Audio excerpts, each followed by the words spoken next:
કચ્છના રાપર તાલુકાના બેલાના રણમાં સર્વે માટે આવેલ યુવાન લાપતા બનતા શોધખોળ કરાઈ। કચ્છના રાપર તાલુકાના બેલાના રણમાં રોડ સર્વે માટે આવેલી ખાનગી કંપનીના 3 યુવકો ગુમ થયા હતા। આ ઘટના સ્થાનિક લોકો અને પોલીસ માટે ચિંતાનો વિષય બની છે। 2 યુવકોને શોધી લેવામાં સફળતા મળી છે, પરંતુ એક યુવક જ ઇજનેર છે, હજુ સુધી લાપતા છે। લાપતા યુવકની શોધખોળ માટે સ્થાનિક લોકો અને પોલીસ દ્વારા સતત પ્રયાસો કરવામાં આવી રહ્યા છે।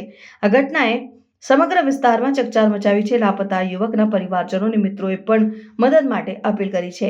આ ઘટના કચ્છના રણમાં સર્વે માટે આવેલા લોકો માટે એક ચેતવણી રૂપ છે। આ વિસ્તારમાં કામ કરતા લોકો માટે સુરક્ષા વ્યવસ્થાની જરૂરિયાત વધુ મહત્વપૂર્ણ બની છે। આ ઘટનાએ સ્થાનિક લોકોમાં ભય અને ચિંતાનું વાતાવરણ સર્જ્યું છે। આ ઘટનાને લઈને સ્થાનિક પોલીસ અને ખાનગી કંપની દ્વારા વધુ તપાસ કરવામાં આવી રહી છે। લાપતા યુવકને શોધવા માટે તમામ શક્ય પ્રયાસો કરવામાં આવી રહ્યા છે। આ ઘટનાએ સમગ્ર રાજ્યમાં ચર્ચા જગાવી છે।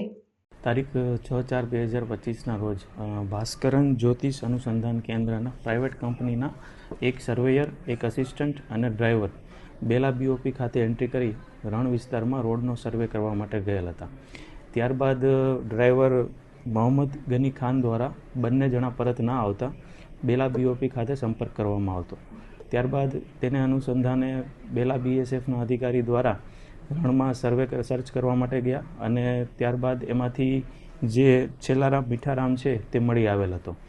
ત્યારબાદ બંનેની પૂછપરછ કરી બાલાસર પોલીસ તથા બીએસએફ તથા ફોરેસ્ટ આ તમામ અધિકારી સ્ટાફ સાથે રણ વિસ્તારમાં જે ગુમ થનાર છે અર્નબપાલ સુનિલપાલ જાતેપાલ મૂળ પશ્ચિમ બંગાળ, આની હાલ સર્ચ ચાલી રહી છે અને હજી સુધી મળી આવેલ નથી।